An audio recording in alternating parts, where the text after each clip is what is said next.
This conference will now be recorded. Good evening, everybody. Welcome to the Catchall County Planning Commission meeting here. I'd like to call this meeting to order at 6:35. And then we'll move on to item 2. If there's any public comment not related to any items on the agenda. All right, seeing none, we'll move on to number 3, verification and posting of the agenda. The agenda was posted as stated on the agenda in accordance with NRS 241 and Churchill County Code. Thank you, Diane. Moving on to item 4, consideration of a possible action, approval of the agenda as submitted or revised. May I get a motion? I present a motion, Tammy Edgman for the record, approval of agenda as submitted and revised.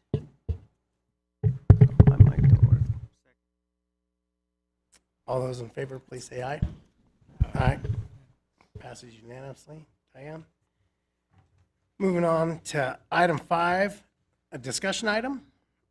A, consideration of a possible action, review and discussion of potential amendments to the Churchill County Code relating to land use table, definitions, and zoning map amendments relating to property zoned industrial and other associated code changes. Randy, would you like to present on this? Yes, sir. Thank you, Mr. Chair.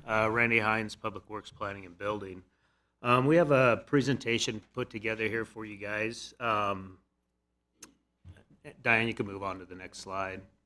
Our agenda today will be an introduction and issues in Churchill County land use tables. We'll go over the current industrial uses, land use goals for master planning, providing clarity in industrial uses, ensuring compliance and public welfare, and lastly, we'll be going over some of the zoning maps. So the problem we have is what can I do with my private property and what can my neighbors do with theirs? Next, Diane. And again, we're really focusing on the industrial zone parcels in Churchill County. So the breakdown at the industrial level, single industrial zone encapsulates vastly varying or differing locations of use in the city limits, the old concrete plant on Auction Road, to the outskirts of town, the airport, the transfer station, New Millennium, to Bango Road, which is safety clean, to the 40-mile desert, which is NNRC. They're the battery testing facility out there. So this creates a need for individual special permit review of almost all industrial uses or activities. Full review required to determine whether a use is approved. So on the screen, this is a snippet from our code, which is our land use table, and at the top really tells you what's actually needed for a permit, right? And whether that's a use is prohibited, which is blank. A use is allowed through a special use permit. Use is allowed through a zoning review, temporary use permit, home-based business permit, administrative special use permit. So for every use in our table, and this is just the first line of our table, it's the agriculture and resource production and support. And you can see it's a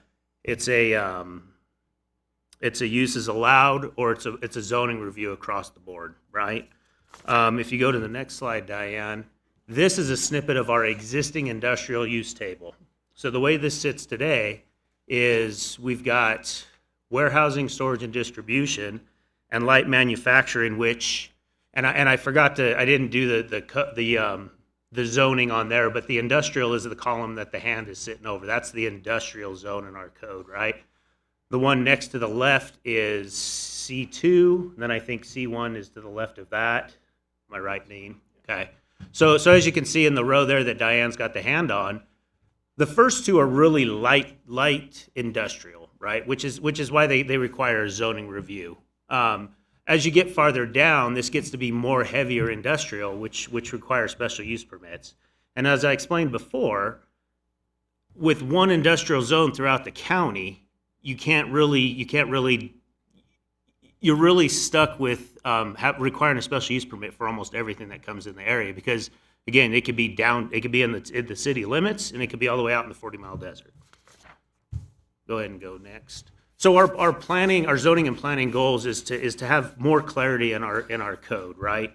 To have community protection, economic development, and managed growth. Those are the goals that we want to have in the department. One way for clarity is to split the industrial zone into 3 industrial zones. It'd be an I-1 and an I-2 and an I-3. I-1 would be more light industrial and is designed to allow warehousing, indoor manufacturing, et cetera. Some heavy use is allowed by a special use permit. Medium industrial zone, which would be an I-2, is designated to allow most industrial uses, but require very heavy uses such as munition manufacturing, hazardous material manufacturing, et cetera, to be permitted with a special use permit. And then heavy industrial, which again is designated to permit almost all uses with special use permits being required for explosives, chemical manufacturing facilities, et cetera. So when a developer comes into the department, they'll go through I guess before we get into the proposed use table, we're going to kind of discuss procedures here. So there'll be a pre-application meeting. The applicant shall meet with the Public Works Planning and Building Department to discuss the proposed project. From this meeting, staff will confirm with the applicant that the proposed use is either permitted through a special use permit, or the use is prohibited in that area, or in that zone. Permitted uses, which are uses by right with potential conditions, the use meets standards established in the zoning district. The applicant, if that's the use determined, then the applicant will proceed with the zoning and design review process. Excuse me. Permitted uses through an SUP require approval of a special use permit from the Planning Commission. This may involve additional conditions to mitigate impacts on the surrounding neighborhood, in addition to other applicable requirements of this title. If this is the decision made, then the applicant will proceed with the SUP process. Once it's determined which process needs to be done, the staff will provide a checklist for documents required for each application. So again, we have two reviews. We have a zoning and design review here. And we've kind of put in parentheses, this is going to be designated as a Z, right? If you saw on the previous slide, there was a zoning review that was an R. Is that R? This one's a little bit more in-depth zoning review and not just a basic zoning review. So the applicant will prepare and submit the zoning and design review application to the department. The application will be reviewed by staff to ensure the proposed development is consistent with the requirements of Churchill County Code.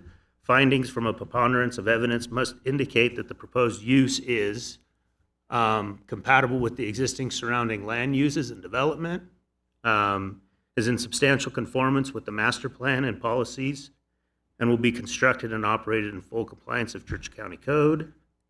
The project will be constructed and operated in a manner that will not overburden public services and infrastructure, adequately mitigates road and traffic impacts generated by the construction and build-out of the project, and does not create adverse environmental impacts, including but not limited to noise, glare, fumes, and odor that may be detrimental either to public health, public safety, or general welfare of the persons or property in the vicinity of the wildlife and/or natural resources. Excuse me. So this is actually pulled right out of Churchill County Code as it sits today. The planning director will determine if there is a preponderance of evidence in the application to support the findings required by Churchill County Code, and shall approve, conditionally approve, modify, or deny the zoning and design review application. So again, this is more of an administrative function for permitted uses requiring a zoning and design review application.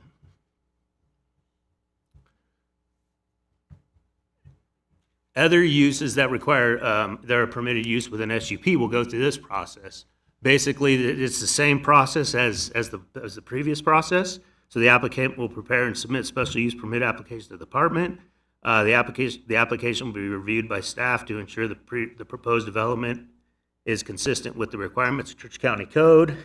And again, it's the same 5 factors that I listed in the previous, in the zoning and design review application, so I won't read them again. From there, staff will prepare a report and present the findings of the Planning Commission. The applicant will attend a scheduled hearing with the Planning Commission regarding the proposed project, and then the Planning Commission will determine if there is a preponderance of evidence in the record to support the findings required by Church County Code, and shall approve, conditionally approve, modify, continue within allowed timeframes, or deny the special use permit application.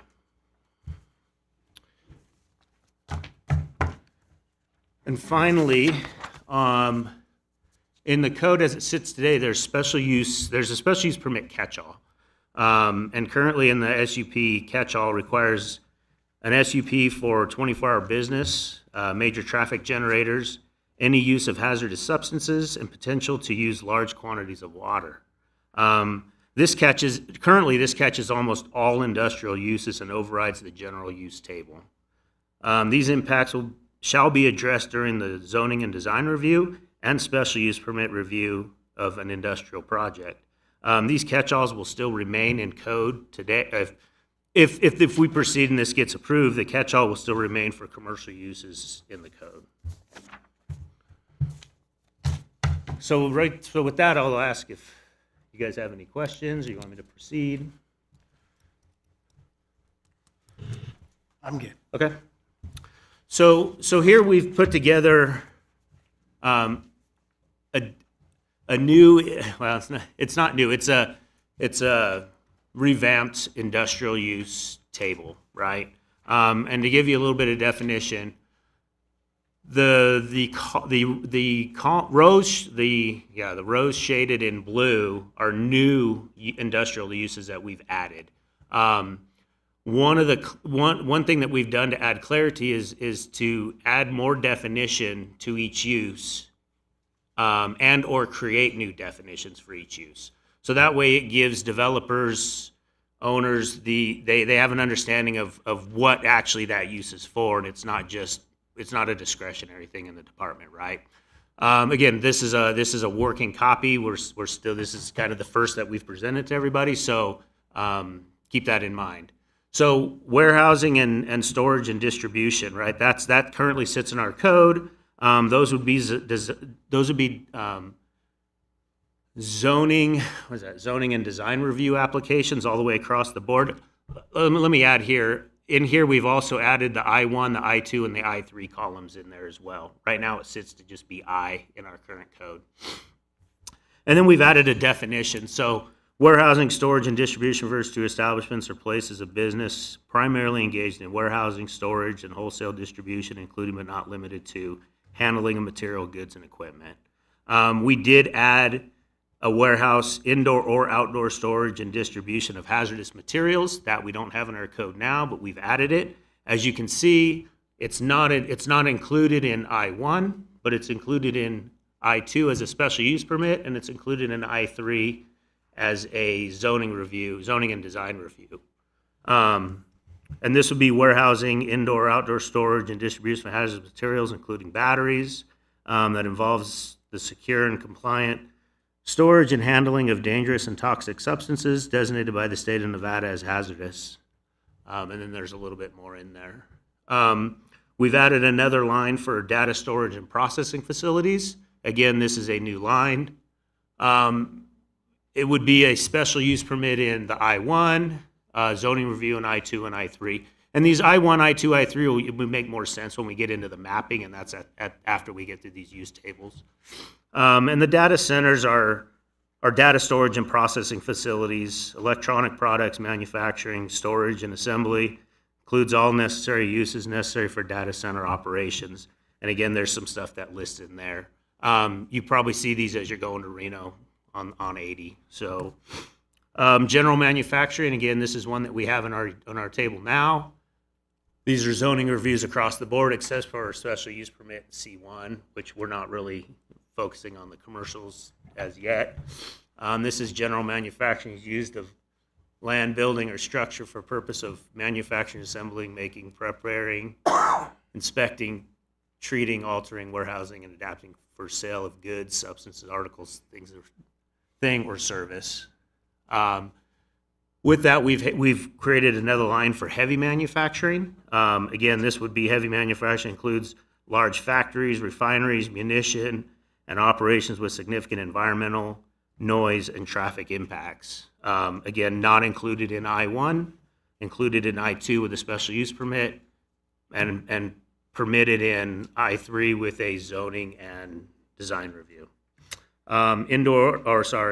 Industrial fabrication, indoors or outdoors. Again, this is industrial activities that include but are not limited to foundries, fabrication of parts from bulk material, manufacturing of vehicles and manufacture homes, alterations of large materials such as lathing, cutting, and welding, and assembly of components and processing activities not meeting the definition of light manufacturing.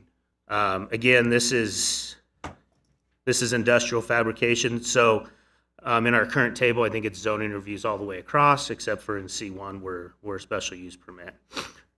If you have in C2 and I1, it's special use permit. If there's stuff happening outdoors, if there's fabrication outdoors, it would be a special use permit. Basic chemical manufacturing, again, one we had chemical manufacturing. We wanted to split this into two. So we have a basic chemical manufacturing, which would be special use permit in I-1, I-2, and a zoning review in I-3. These definitions are a work in progress. So again, if you've got you can read it on the board or you can read it on your paper. But this is kind of more basic chemical manufacturing. And we're just trying to figure out how to define those lighter chemicals that are not as hazardous as hazardous chemicals, right? And that's we still have a work in progress in the chemical manufacturing. On the next page, you go back one. Here we've got the specialty chemical manufacturing and storage, and this one is the larger, more dangerous chemical manufacturing, right? Again, not permitted in I-1, special use permit in I-2 and I-3. That's what we've got now. And then the next five, we've got bulk fuel storage and distribution. Again, this is fuel storage involves keeping large volumes of fuel in containers like tanks, drums, and mobile totes. This is kind of a fuel yard that would be out in the county. Special use permit for C1 and I1, zoning and design review for I2 and I3. Let's see, explosive combustion testing. This would be explosive combustion testing refers to laboratory procedures that assess the potential for material to ignite, explode under specific conditions.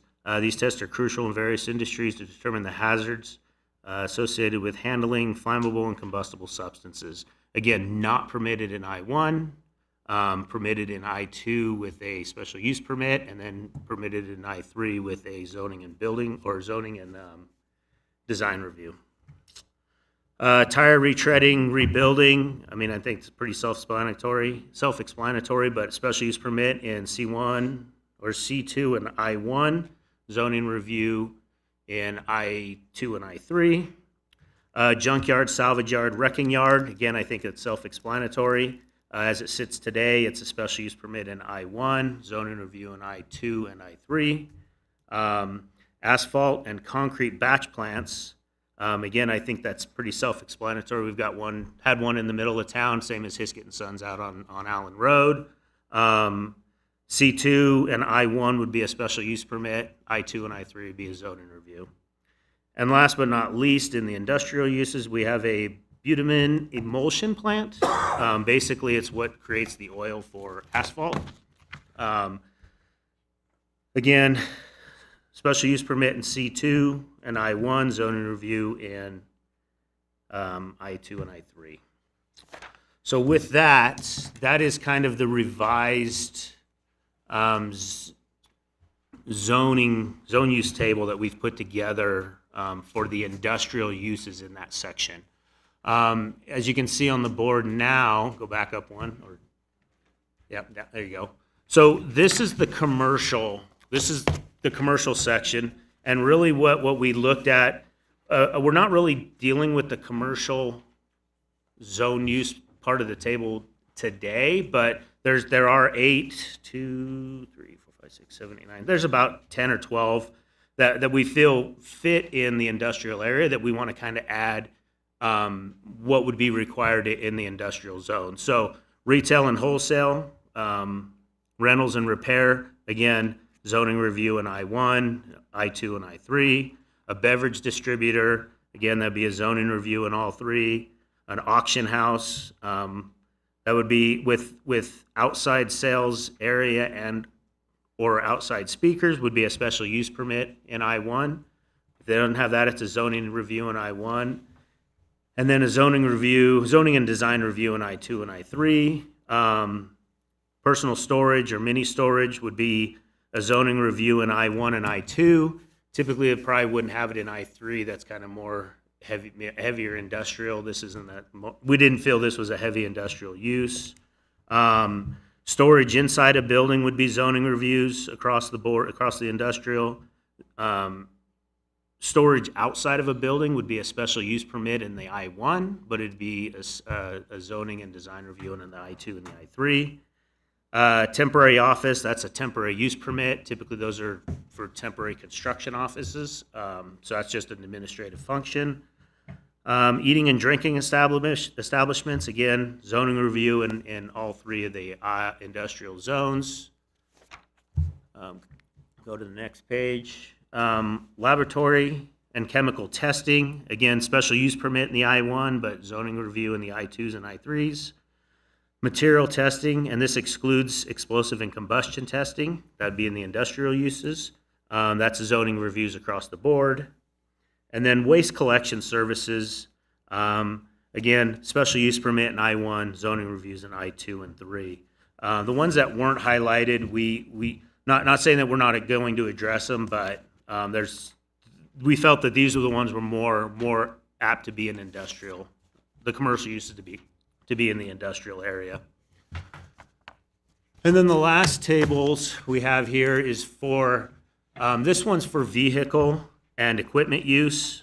So again, standard vehicle or trailer sales, those would be zone interviews in both I-1 and I-2. Again, sales probably wouldn't be out in the I-3 areas. Specialized vehicle trailer sales, those are administrative permits. I think I have those right. Commercial or construction trailer equipment sales, again, zone reviews in I-1, I-2, sales really not in the I-3s. And again, same with vehicle equipment service and repair, zone reviews in I-1s and I-2s. Vehicle fuel sales and travel services, including truck stops. We could potentially see some truck stops in the I-3 areas, so that's kind of a zoning review for all 3. Vehicle washing facility, again, special use permit in I-1, zoning reviews in I-2. Short-term parking, those are, where people park and then they carpool to a place out of town. Those would be a special use permit, a zoning review in all 3. Long-term parking, I think if we had something where people were staying there a week, they're going up and, staying in trailers for the week, their cars are there for long-term, that'd be a special use permit in I-1, zoning reviews in I-2s and I-3s. Towing business, zoning reviews, special use permit in I-1, zone in the other 2. Trucking business, package delivery, including fleet parking, those are all zoning reviews. Fleet vehicle parking and maintenance facility, special use permit in I-1, zoning reviews in I-2 and I-3. And like I said, I think this will make a little bit more sense when you actually see the map. If you go to the next, you already did. So these are transportation facilities. So streets and highways and rail lines, those are just a permitted use all the way through. Highways, road maintenance facility, again, we could see those out anywhere in these industrial areas. So those are, again, zoning reviews. Ground transportation terminal and park and rides. I think that's kind of similar to what Panasonic does there in the old Walmart parking lot. People park, they get picked up, and they get bused to work. Again, those are special use permit in the I-1, zone reviews I-2 and I-3. Airports and airstrips and landing landing strips, helicopter pads, with special use permits on all those. A lot of that comes from the Navy base in coordination with those guys. Railroad company operations, again, that's permitted use. And then rail-based services and industrial park, which would be kind of like the one right outside of Hazen heading to Fernley. Those are special use permits in I-1, I-2, and again, a zoning review out in I-3. I guess I had two more. So utilities, facilities, and transmission and waste handling. This really pertains to utility transmission lines. Ones within approved corridors, those are again permitted. Not within approved corridors, we put those in special use permits, so we understand we have a control of where those corridors actually go. Utility handling facilities, a level 1, that's a small scale, would be zoning reviews. Level 2, treatment of less hazardous substances would be a special use permit in I-1 and zoning reviews in the I-2 and I-3. And a level 3, treatment of more hazardous substances would be special use permit. Oh, okay, hold on. So the level 2 would be more like a water treatment plant, and the level 3 is more of a sewer treatment plant. Remember right on that, Dean? Yeah.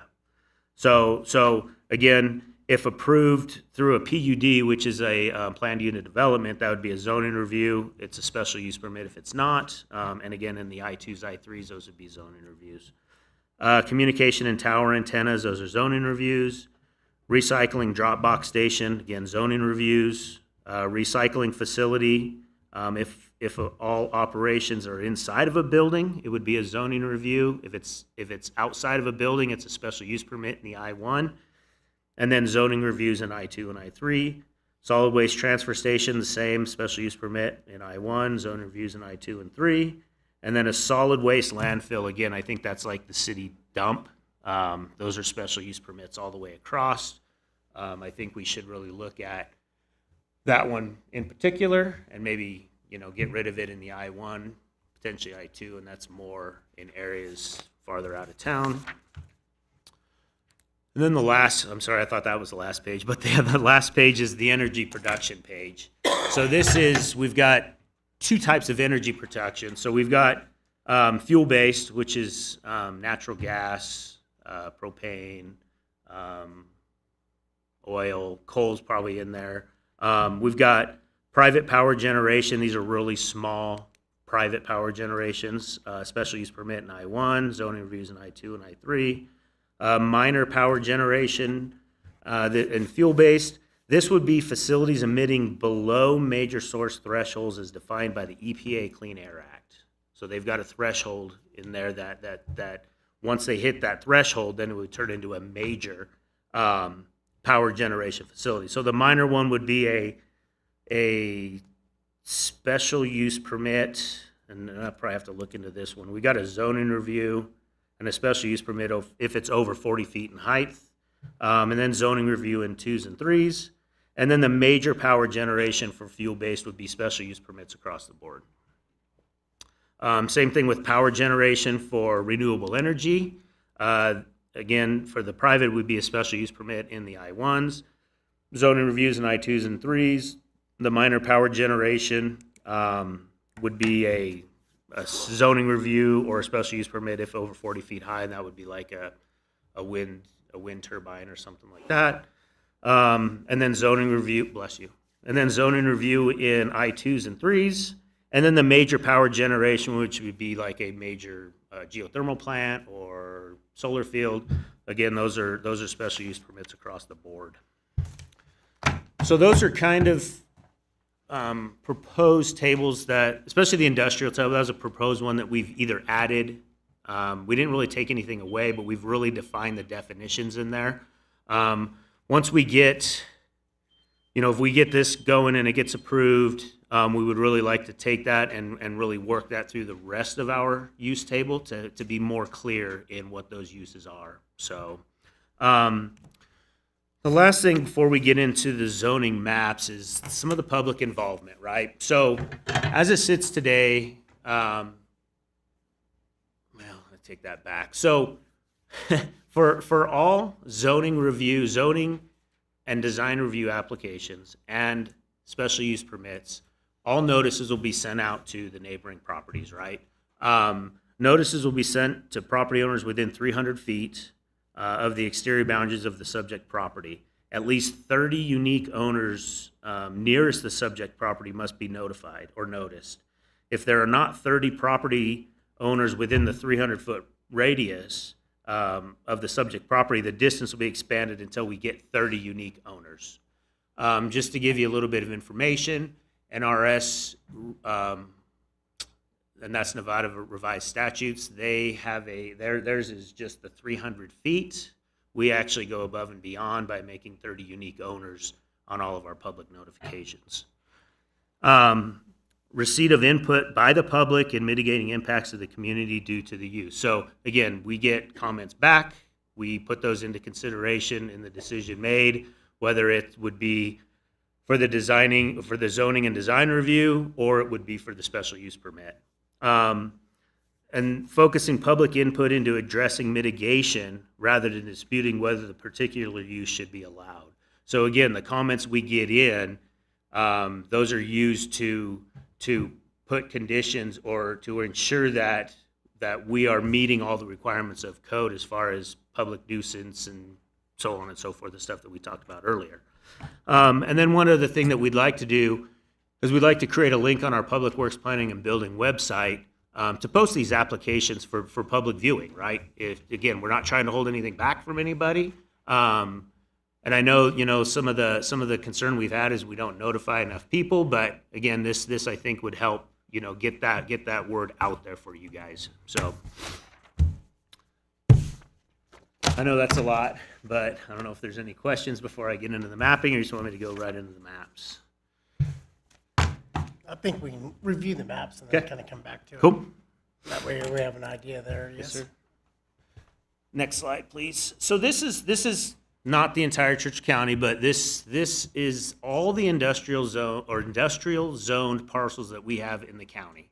I think there's 173 total. And as you can see, we've got the Hazen area, which is in the upper left. Above that, you've got up into the 40-mile desert. You've got the Leetville Junction area. There's some industrial parcels there. You got Bango Road, which is just with Diane circling. Then there's a few scattered down farther by Lake Lahontan that are there you go. There's like 3 or 4 parcels over there that are industrial zoned as it sits today. Further up, that's Kennemental area. So there's half a dozen parcels up there, and I'm sure you guys have seen that. There is one little tiny parcel inside the city limits, and that's the old Macedon concrete plant. That's industrial. There's actually 3 parcels in there.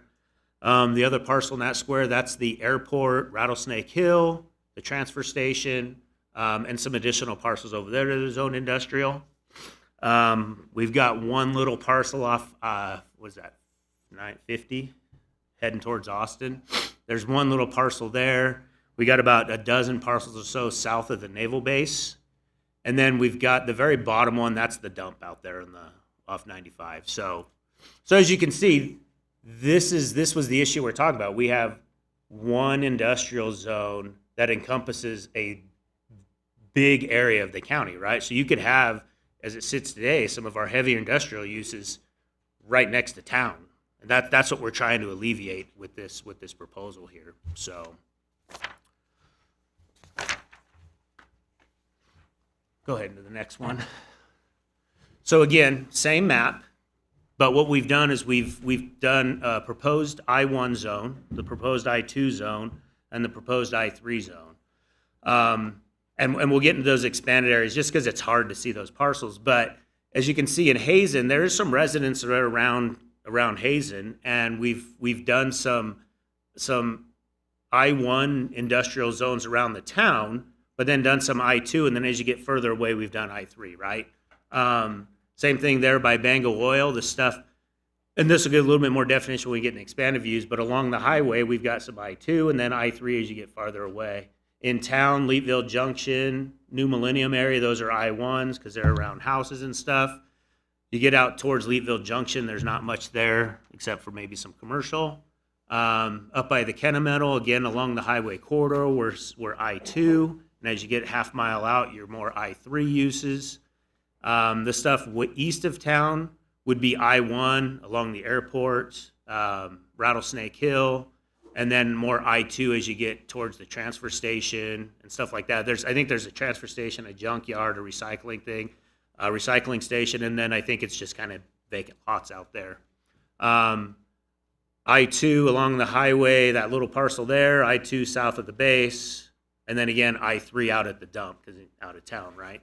So as you can see, this is kind of where hopefully those kind of make sense as far as those uses being a zoning review in I-3, because it's kind of what we've heard is, we like the use, but we want it out there, right? So this is kind of what we're trying to accomplish with that, right? Next slide, please. So this is the Hazen area. You can see the swath. That's that half mile either side of the highway. Again, you can see more I-1 in those areas. That's around the town. I-2 in the highway corridor, and I-3 south of that friction zone, if you will. This would again be Leetville Junction. Again, I-1 around the residences. I-1, New Millennium, the NDOT yard, the cafe out there, what is that, the cattle yard or something. And then more I-2 as you get farther west there, west of Leetville. Next slide, please. Again, this is the airport, Rattlesnake Hill. Those are a couple fields south on Rio Vista there. Again, they're vacant, just I-1 in there because there's residences there. And then as you get farther out, there's I-2 in there. I think the north parcels, now that I look at it, I think those two north ones, I think we were going to maybe propose those being I-1 just for references. Because again, closer to houses up there, but that's kind of how we put that together there. And then the last one, again, Kennemetal area along the highway, your I-2 uses along the highway, I-3 uses as you get half mile out of that highway. So that's kind of that. Did Jim go? Do we want to do his last? Yeah. So with that, we'll save the last two slides for when Jim gets back, but I'm free to answer any questions you guys have, clarifications. So I think as you kind of indicated, Randy, I was kind of with you on the fact that we had eliminated the I-1 for the solid waste landfill, like eliminating that use there.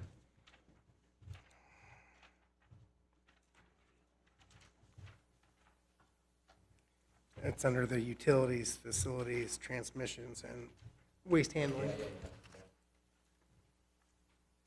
And the I-1 zoning.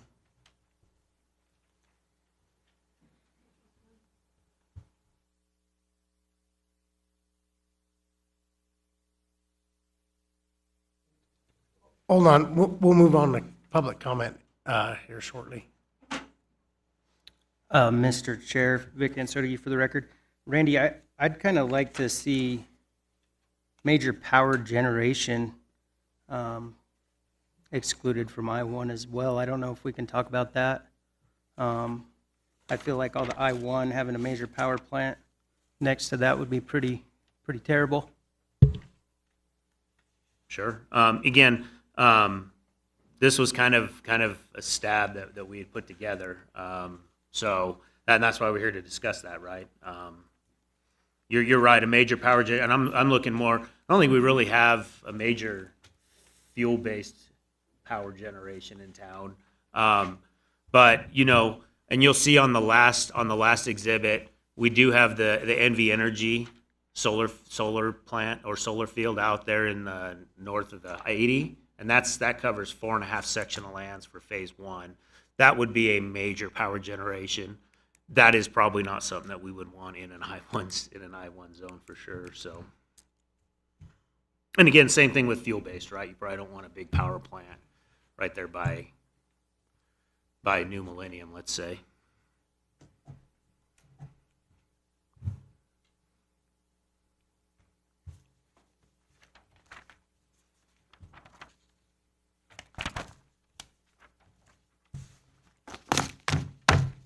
gave him so much information, stumped him.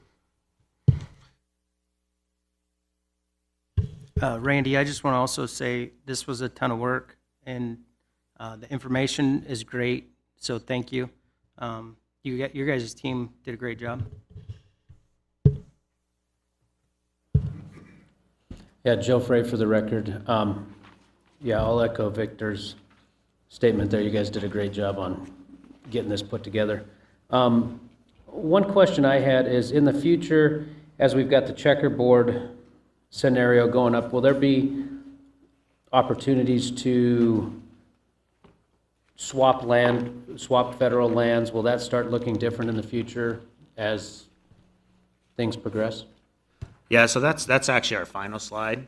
Jim will be putting a presentation together on that. So, and that'll kind of show you the 40-mile desert and land swap, land use, or lands bill area that Joe's referring to. So. No, we'll wait. Stay tuned. Okay, and then my next question is, there's a few areas here that you've got proposed to possibly be zoned I-2 that butt directly up to some residential, and maybe that'll change when we get into the later slides. But, you know, there's a few in there that I think might be better off zoned I-1 instead of being able to be I-2. But I guess that'll be further discussion too, because if you have one 80-acre parcel only zoned I-1 and then everything else around it is zoned I-2, then do you essentially, you know, start taking away value of property of private property owners at that point too, so. Which areas are you looking? I mean, what are you looking at? In particular, just out off of Bench Road, and I think so it's in the Hazen area. It would be the farthest east section that's kind of divided up in about half I-2 and I-3. And so there's some residential, or maybe it's A5 zoning that butts right up next to it that might be considered more of I-1 zoning, in my opinion, possibly. Diane, can you go to the next slide, please? So this is kind of this area you're talking about, right? And then you can see that we've got the highway friction zone, and that's kind of where that stair steps down the green in that parcel that our hands on. And then, again, I can agree with you. Maybe that's more being I-1. Maybe that's part of a commercial development down there, something like that. Maybe not I-2, because again, that corner of that southeast corner of that don't keep going farther right, Diane. Nope, the other way. Yeah, the other right. I don't know. Yeah, the very southeast corner of that west, or the very east parcel. You got that, Dean?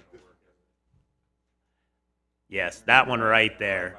Yeah, see, so there's what Joe's saying is there's houses there, so we could potentially, you know, make that more of an I-1. I think that's what you're referencing. So Exactly. Yep. and again, that's why we're here, is to discuss that kind of stuff. So.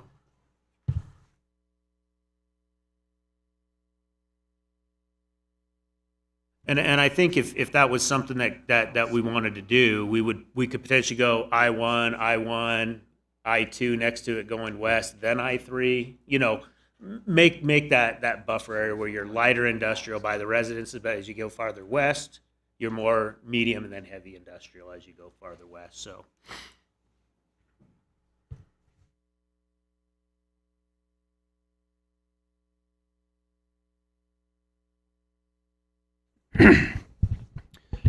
Randy, Matt Hyde for the record.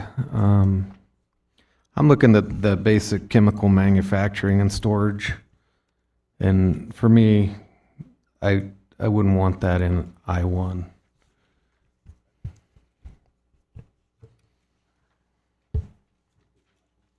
Yeah, and again, like I said in my presentation, I really struggled with that definition for, I don't want to say not so hazardous chemical manufacturing, but I mean, if you're doing some chemical manufacturing, you're making 409, maybe that's not as a harder as a hazardous use as if you were making turpentine, you know what I mean, or something like fertilizer or something like that. So I really struggled with that definition, but that's one I really need to work on.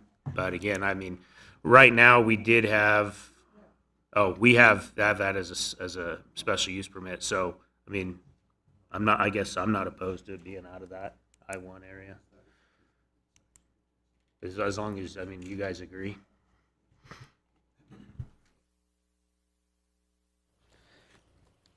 Joe Frey, for the record, another comment I had is, and I know nothing about the area out by Lahontan, other than, in my opinion, those elevations are higher than the lake. And so that would be another one in my mind. I feel like I-1 zoning would keep hazardous materials, fuels, bulk fuel storage, fuel farms, maybe for safety reasons, just being right above our watershed. That might be something to entertain I-1 zoning instead of I-2 out there at that little cluster out there by Lahontan. Okay. Yeah, and I think I don't know if there's a residence out there, Dean, in that area, or is it just kind of vacant lots out there as it sits today? Right next to it, but there are. Yeah. Along the highway. Yeah. So again, I was looking at closer to town. This is a little farther away, but in that highway channel friction zone. So again, I'm not opposed to making those red. So.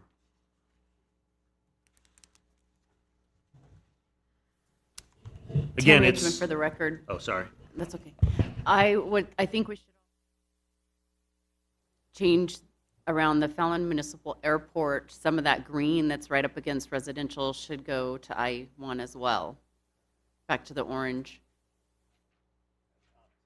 Yes. Yes. I don't think I-2 should be allowed near those homes. And again, we do have a couple parcels. Those two are easy to make I-1. I think that Fallon transfer station, that's existing. The junkyard's existing, that's east of that. There's a recycle yard. I think those are kind of more I-2, I-3 uses.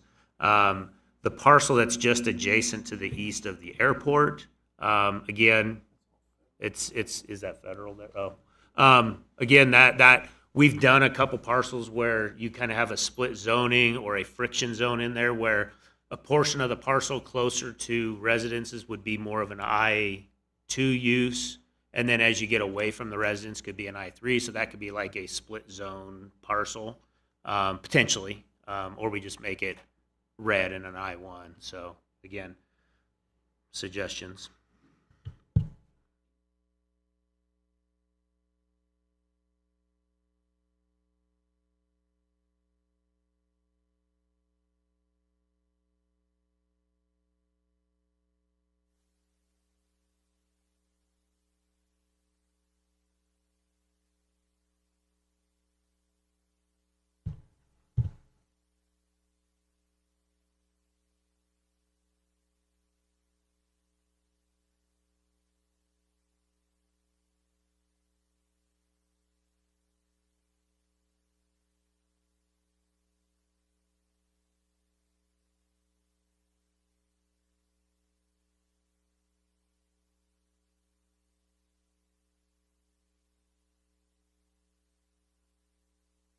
Well, you guys are looking this over. Diane, could you go to the last slide, please? We'll kind of get Jim involved here. So again, this is kind of a proposed industrial zones, and I'm going to kind of describe the map, and I'll let Jim talk here. This is Interstate 80, as you can see with the green swath in there. That's that NV Energy Sierra Solar project that I mentioned earlier. That is an approved use through an SUP. I think when they're total build out, they're about 6 sections of land up there, right, Dean? Something like that. Even more. And then the one south of the highway, that's a Fervo geothermal project that again has already been through the Planning Commission. It's an approved SUP for exploration. They're actually looking to see if this area will be good for geothermal. I think that covers approximately 20 sections of land, and again, already approved use. And then we've infilled some areas that have been requested by landowners to be potentially rezoned to an industrial zone out there. So I'm going to let Jim speak about the land. Go ahead. No problem. So just a quick little bit of background history. In December of 2022, the NDAA, the National Defense Authorization Act, was passed, which expanded the Navy Air Base by roughly a little over 600,000 acres. As part of that negotiation, the county worked diligently to address the checkerboard. Now, the checkerboard is where we have alternating private sections of land with public sections of land. And that was created with, I believe, a 20-mile buffer on each side of the railway back in the 1800s when they brought the rail through to create the ability to have basically townships intermittent, and then eventually I think the original vision was that land would then be turned over to be developed for agriculture, market, whatever, commercial, industrial, so on and so forth, as it was seen through the lenses of the late 1800s. And over time, with the federal government's holding on to those federal lands, it's created the troubles that we've seen with checkerboard in terms of access for the private landowner, as well as access for the public lands, and the issues that creates for the public lands managers in terms of having these sections that are intermittent all across there. So what we did is created the first, I believe, the first ever program to create resolution or consolidation in that process. And the idea was that whether you have ground that's in the level valleys that can be utilized for industrial, or that can be utilized for geothermal, or whatever that may be, you also have as many private, public that are interchanged, that are up on the mountaintops that really can't be utilized for anything, or very limited in the uses that can be done there. So what this does is it uses the Southern Nevada Public Lands Management Act as a funding resource, and individuals in the county, we had to exchange lands that we had in the, what was that called? Is it the Fallon Refuge or whatever it was? It's not, not a true refuge, but it was labeled that way.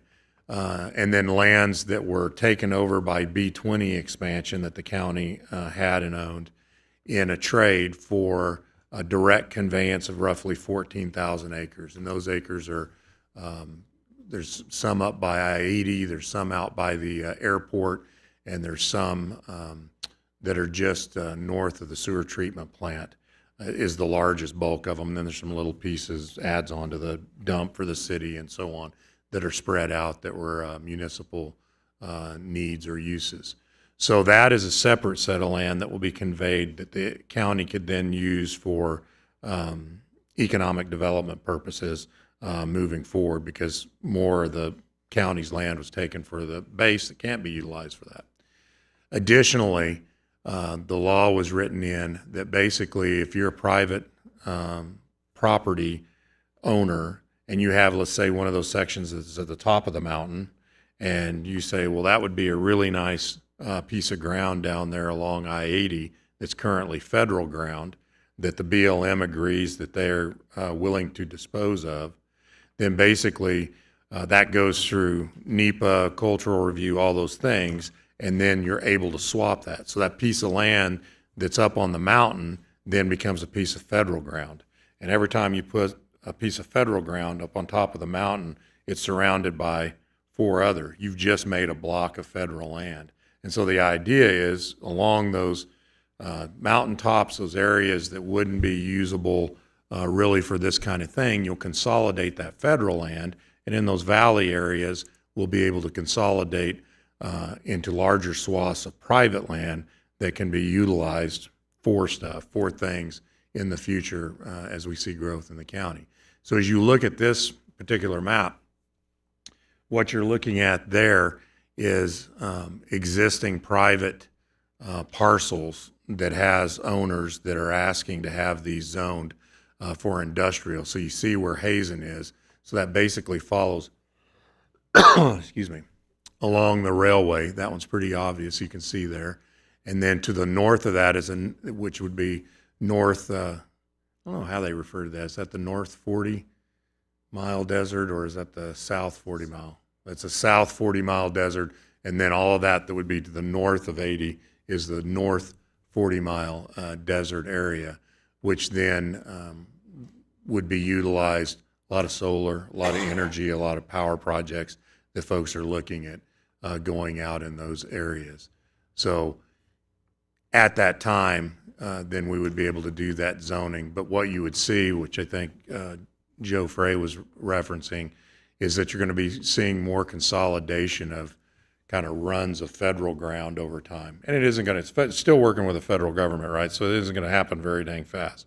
I think the checkerboard component is going to work faster than the direct conveyance because it's funded and the money exists, and they've already started working on developing the plan. And I think the last I heard last week at our IEC meeting is that BLM's got a drafted plan that's been turned over to I believe the state director of BLM, John Raby, and he's doing a review on that, and then it'll come to the county for a review, and then it'll start going through a public process in terms of and that's where they'll address, it's got to go through NEPA, cultural reviews, yada, yada, yada, to become basically eligible for those exchanges and then be identified.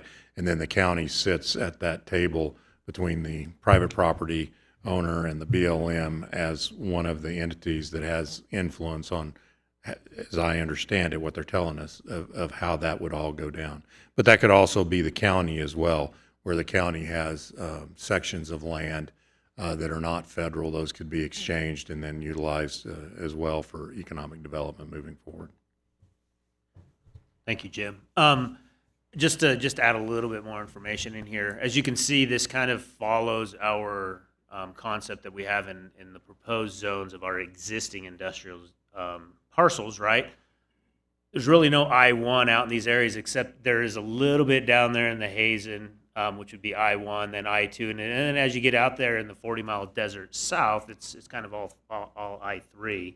Along the I-80 interstate corridor, we've got I-2 along the corridor, and again, I-3 in the north, in that 40-mile north. So again, that's kind of, what we've been hearing over the last few months, that, industrial uses should be out there. That's kind of what we've been hearing, and again, this is a proposal for future industrial zone parcels.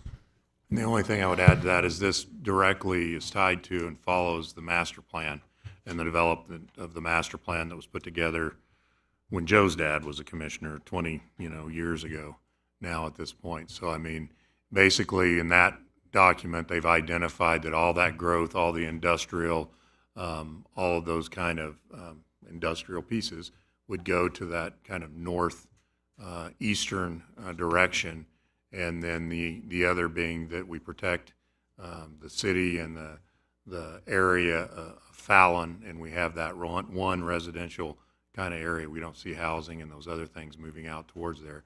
And then we maintain our aquifer through recharge from the Newlands project through all the land that we put into conservation easements as a benefit of the Navy, but as a huge benefit to this community that'll get us to where we can maintain that 20,000 acre feet of water in the aquifer that's recharged each year they turn on the irrigation ditches. So it's not a splat. This is a big plan, and a big plan that's been kind of talked about and batted around for a lot of years.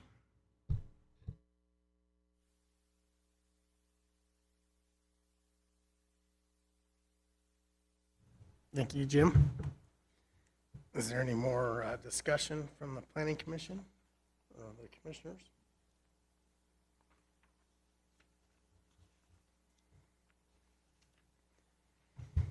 All right, we will move on. Is there any public comment?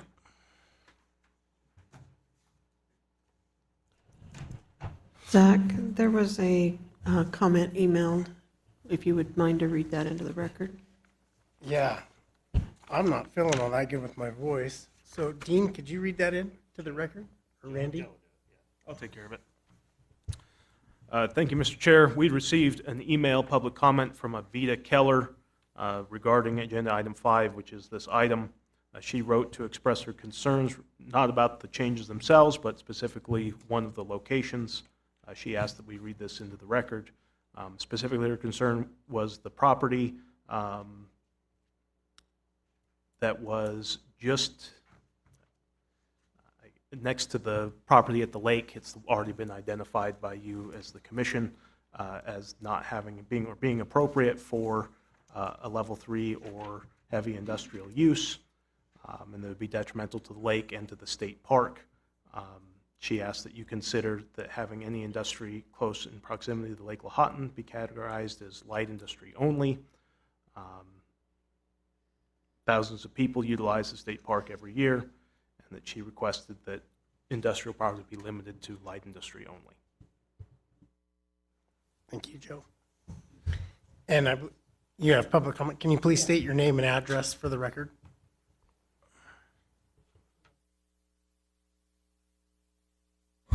Okay. Amber Sanchez, it's 4007 Cimarron Road. And I have a question. The last page, where it's got like the whole map of everything here, I see a whole lot of green in here, but it's like miniature. And I can't tell, like, where I don't live in the city limits. I live out in the county, like off bottom and McLean area. But I can't tell where the green is because this is so miniature. So, you know, I need to know that. I mean, how am I going to tell? You know, so where's 4007 on your map? Cimarron.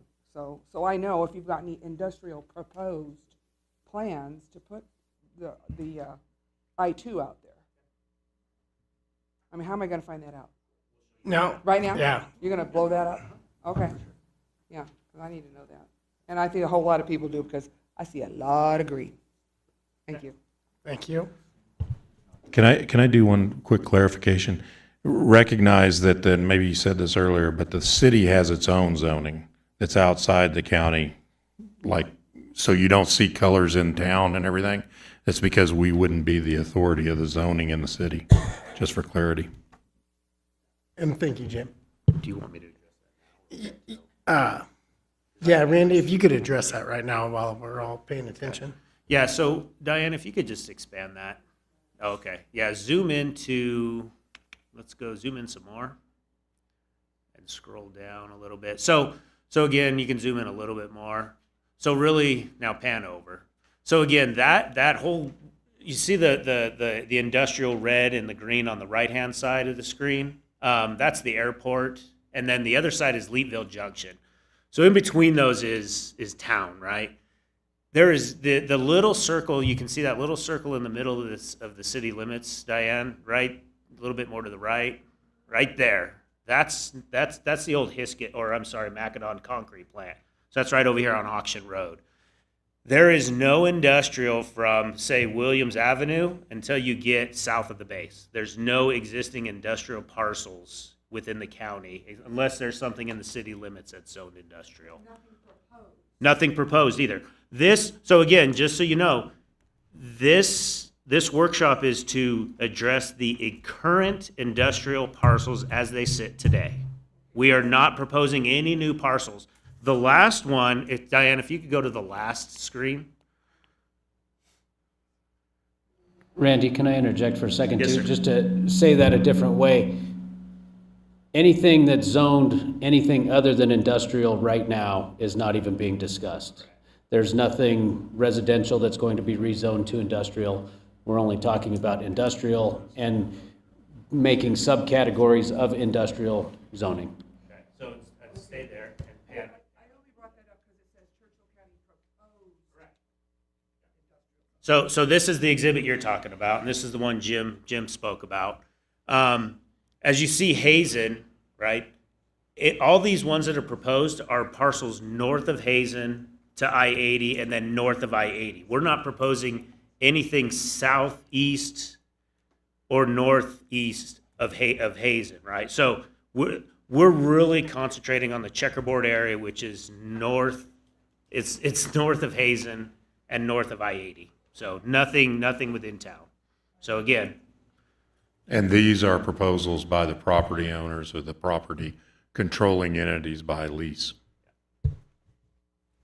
so and I knew some of these maps would be tough because we're doing hundreds of square miles on an 11 by 17 sheet. So it is hard to read, but we ensure you that we're not doing anything down by where you live. So. All right, thank you. Yes, sir. Come up, state your name and address for the record, and then public comment is 3 minutes. I don't need to push anything. Okay, my name's Jay Munger, 400 California Road, Hazen. So I want to know what this impact of, I was under the impression there was some BLM property behind where the access road goes up around the mountain there, Black Butte. I want to know what this proposal behind all the residents and why that's necessary to change that area to proposed I-1 zone, like on this here. I don't know what it's zoned now, but everything residential on that road, there's 8 or 12 residents, and most of them are retirees. Me to answer that? Yeah.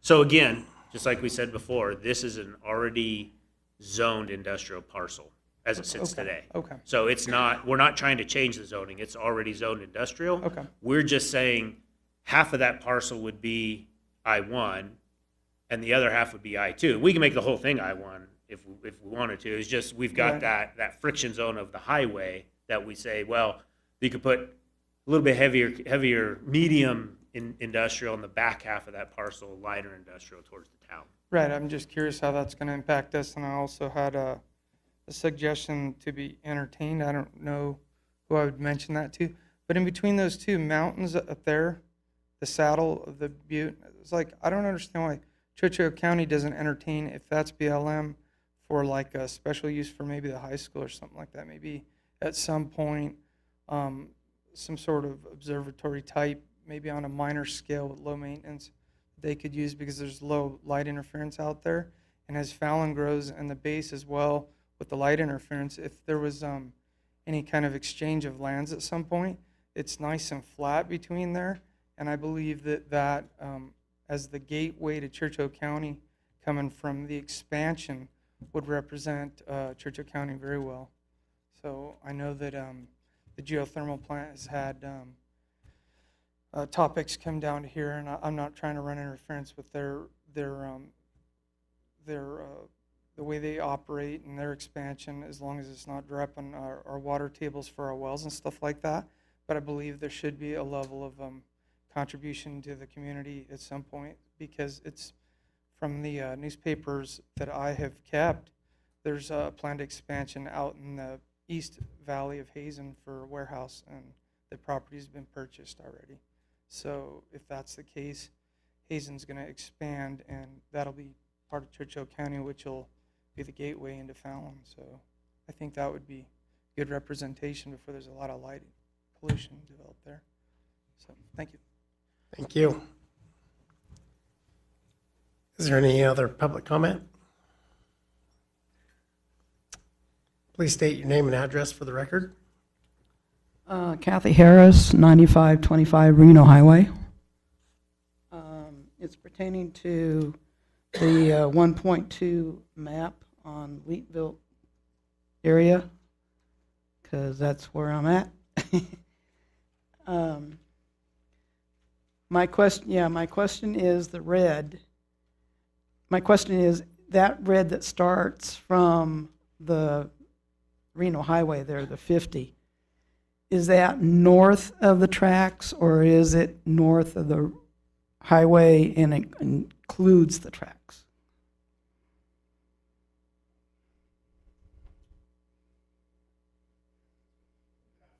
Yeah, can you answer that, Randy? I think by memory, it includes the tracks, and I think goes to the edge of the right-of-way, or maybe even goes to the middle of the highway right-of-way, or to the south side of the highway, but it would include the tracks and Does it everything north of that, yes. Okay, Just off recollection.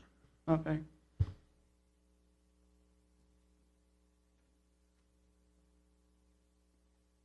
So it does include the tracks, right?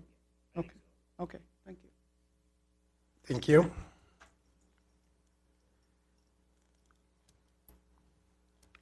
Is there any other public comment?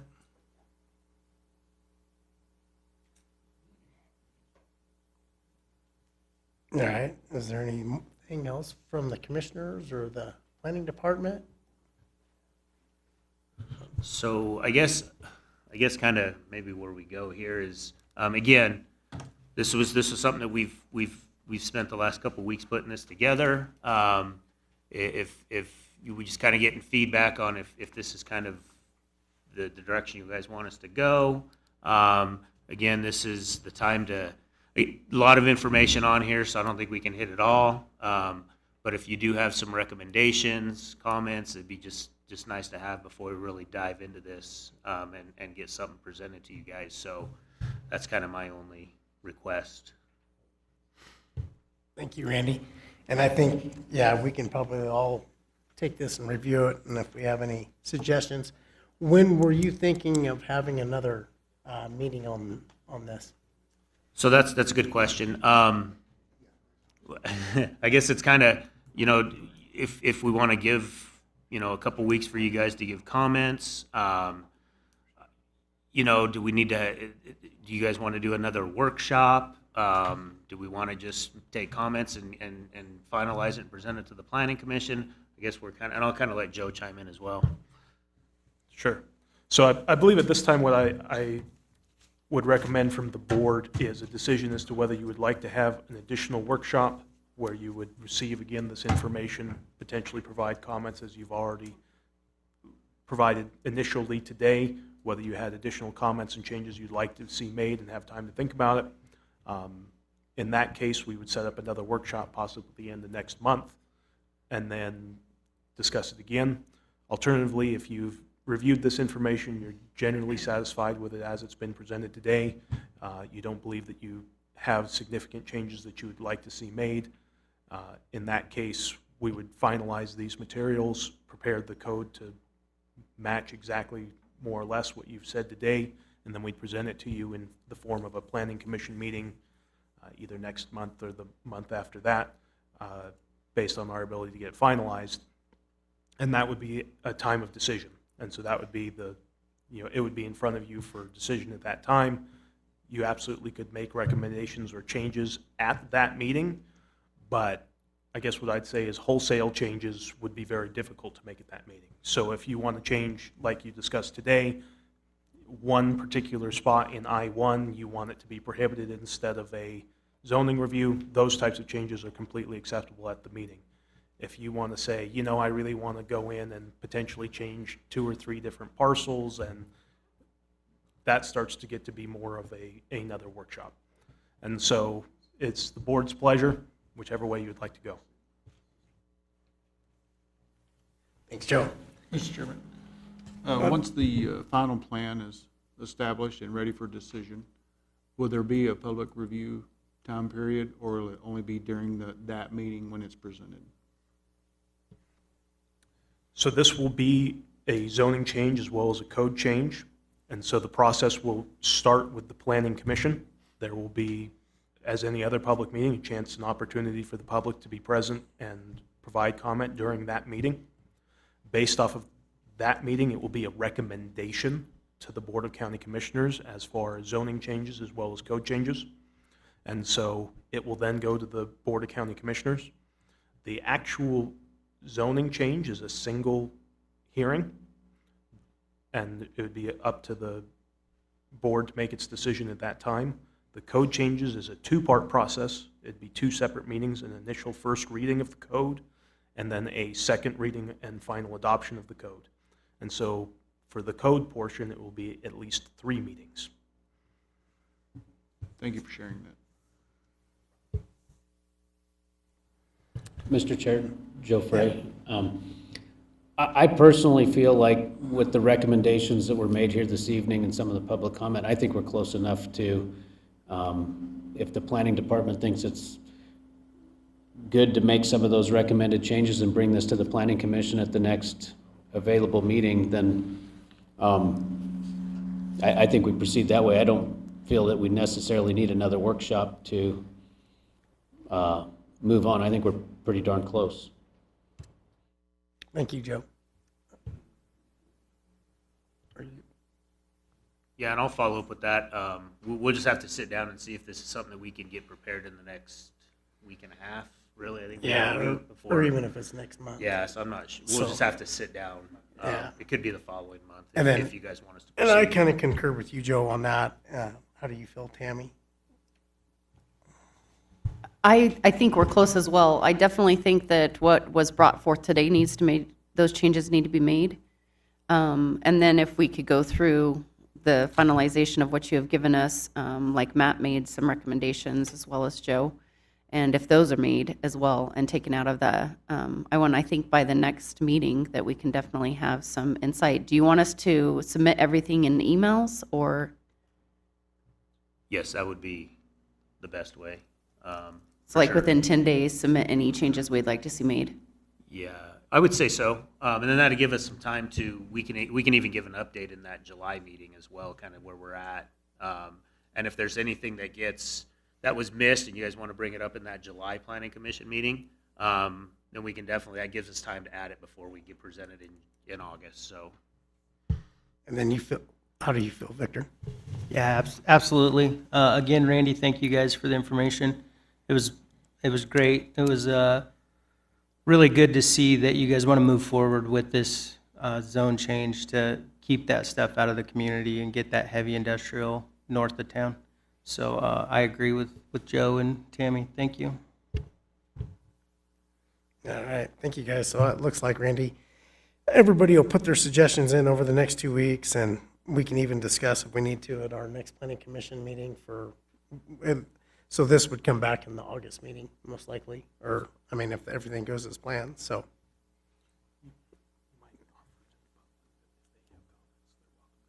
Okay. And then if the public has any suggestions or comments, please email Randy at the planning department. And anything that you would want to see input that way also. Yeah. Please state your name and address for the record. How long needed? My name is Joyce Week, and I live at 4050 Allen Road, but I own property at Hazen.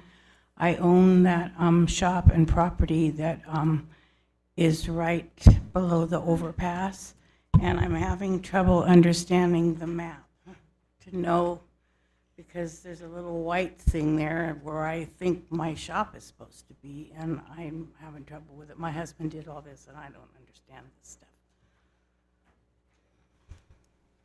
You're probably right there, close. And you could I'm be in right the on, I'm, Omaha Track is on that side of the railroad, and I'm on the other side. Yeah, so you were zoned in the residential, not in the green there, Diane, but you're back, and so the green would be next to you would be I-2 is the proposed zoning there. And then next to Omaha Track is all I-1 that way, because you're on the south side of the highway. I'm on the north side. You're on the north side? I'm right there where that big shop is, right as you go over the overpass. And when I look at the map, I can't figure out where I am. Yeah. And so the existing zonings all, next to you would all kind of remain the same. There isn't any changes that way. Okay, because when we've had it for a long time, we used to have the 4 parcels, and we sold those, and when we moved across the road, and so I know it was heavy zoning, heavy industrial zoning before my husband passed away, but I don't know what it is now. So I guess it's still the same. So it would be the green color that you're talking about doing? Again, these maps there's a lot of area in these maps, even on the expanded view. So just may be beneficial if we just meet with you. We can sit down and actually get on a computer and zoom Okay, into so there. do I and- go into the Yeah, plan? you could come into the planning department and ask for Okay. myself or Dean, Okay. and then that way we can help Thank you out. you. It's just, I know it's tough to see it on these exhibits. Well, I just, I have Yeah, to for sure. understand. And then if there's any concern, comments, then again, we would just get that in writing, and then we can incorporate that into our plan. Okay? Thank you. Thank you. Thank you. All right, we'll move on to item 6. Is there any other public comment?